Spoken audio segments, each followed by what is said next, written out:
Hai semuanya, salam rahayu. Perkenalkan, nama saya Cahyani Susilowati dengan NPM 23 1033862200075. Nah, pada kesempatan kali ini saya akan memaparkan mengenai studi kasus pengelolaan peserta didik di SMA Cendekia. Video ini saya buat guna memenuhi tugas UAS mata kuliah Manajemen Pendidikan dengan dosen pengampu Ibu DRA Endah Dwi Hayati, MPD.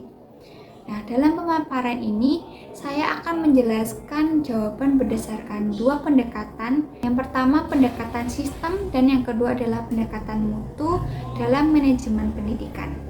Nah, untuk pembahasan pertama, saya akan menguraikan soal berdasarkan pendekatan sistem terlebih dahulu. Pertama-tama, saya akan menjelaskan mengenai kesalahan pengelolaan peserta didik yang terjadi pada SMA Cendekia. Berdasarkan studi kasus, pengelolaan peserta didik di sekolah ini masih belum terasa seimbang antara akademik dan non-akademiknya.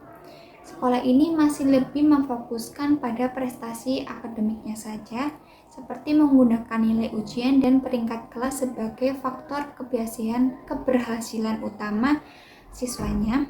Sementara itu untuk kegiatan non-akademiknya ini seperti contohnya dalam bidang olahraga, seni maupun keterampilan ini masih dianggap sebagai kegiatan tambahan saja. Selain itu, untuk jadwal kegiatan non-akademiknya ini seringkali berbenturan dengan jam pembelajaran.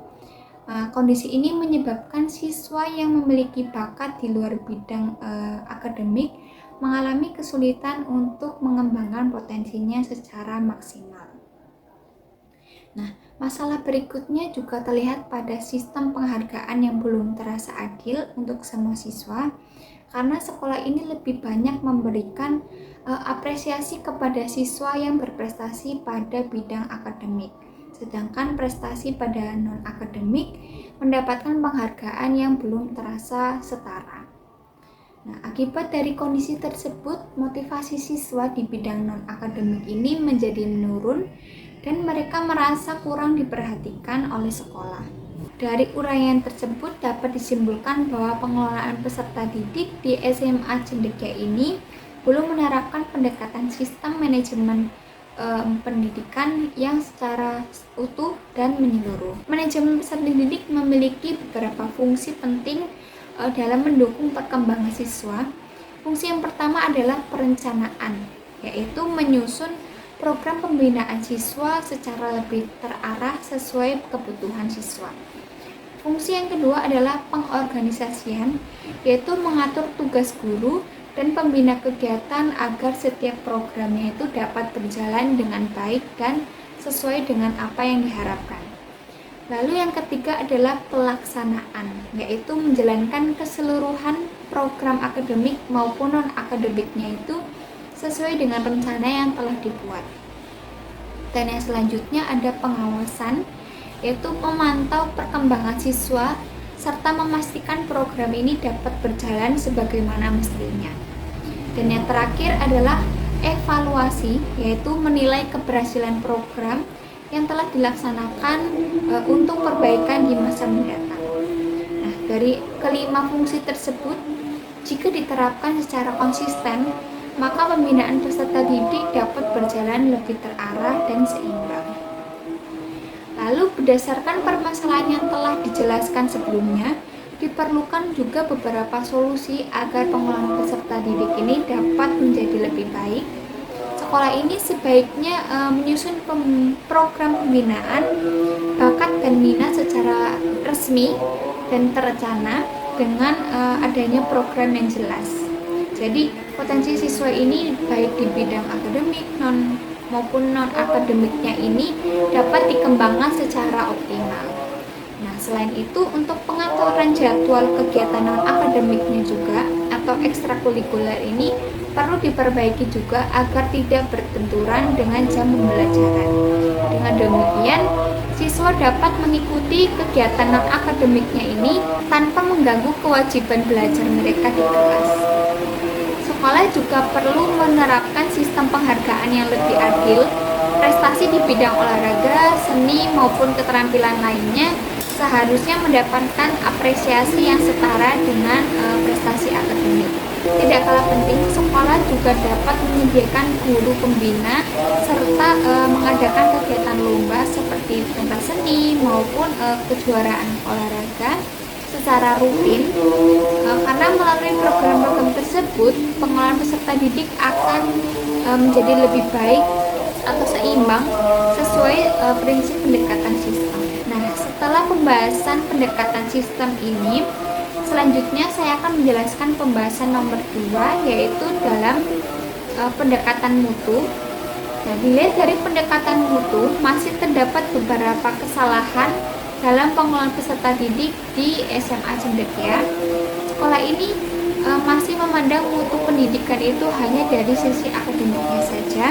Nilai pelajaran dianggap sebagai satu-satunya indikator keberhasilan siswa, sementara prestasi non-akademiknya belum dipandang sebagai bagian yang penting dari mutu sekolah.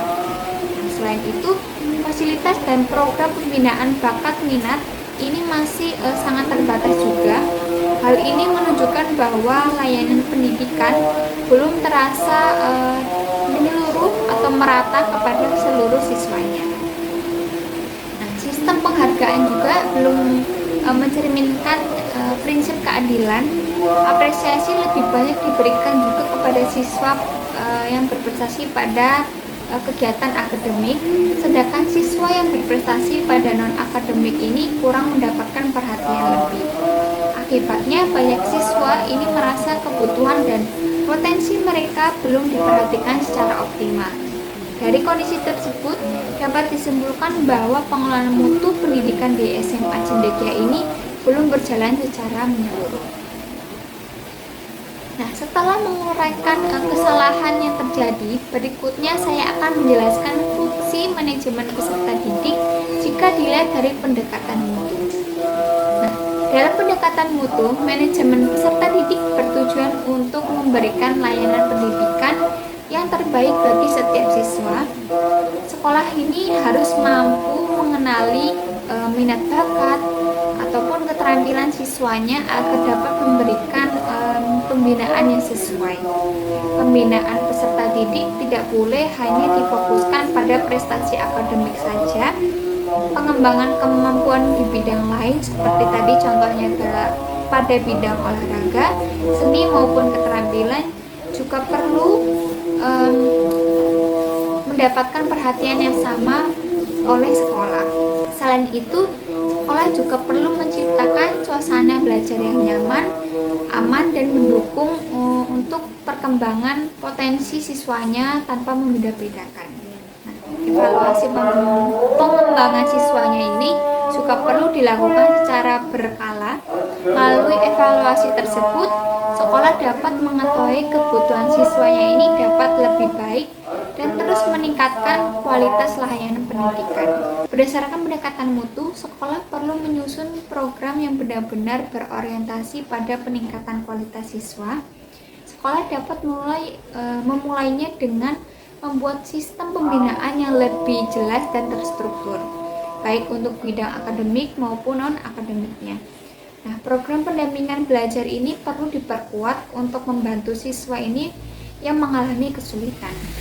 Nah, di sisi lain, pengembangan pembinaan minat bakat ini juga harus lebih diperhatikan agar semua potensi siswa ini dapat berkembang dengan optimal. Sekolah ini sebaiknya juga memberikan penghargaan yang seimbang bagi seluruh jenis prestasi. Nah, hal ini itu biar setiap siswa itu merasa dihargai dan termotivasi untuk terus berkembang.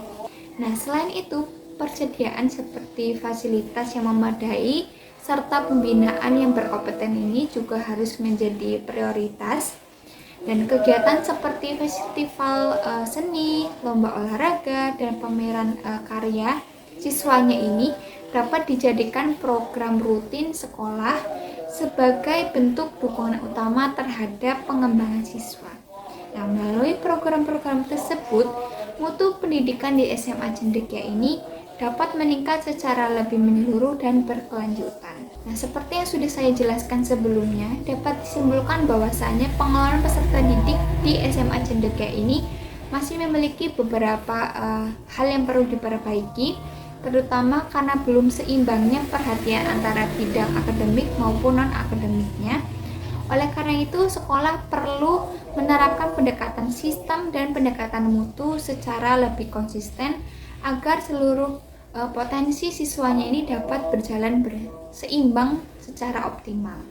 Oleh karena itu, sekolah perlu menerapkan pendekatan sistem dan pendekatan mutu secara lebih konsisten agar seluruh potensi dari siswanya ini dapat berkembang secara optimal. Nah, dengan pengelolaan yang baik ini, sekolah dapat menciptakan lingkungan pendidikan yang lebih adil, bermutu, dan mendukung perkembangan seluruh peserta didiknya. Nah, demikian pemaparan yang dapat saya sampaikan. Apabila ada kurang lebihnya, saya mohon maaf. Dan saya akhiri, terima kasih. Salam Rahayu.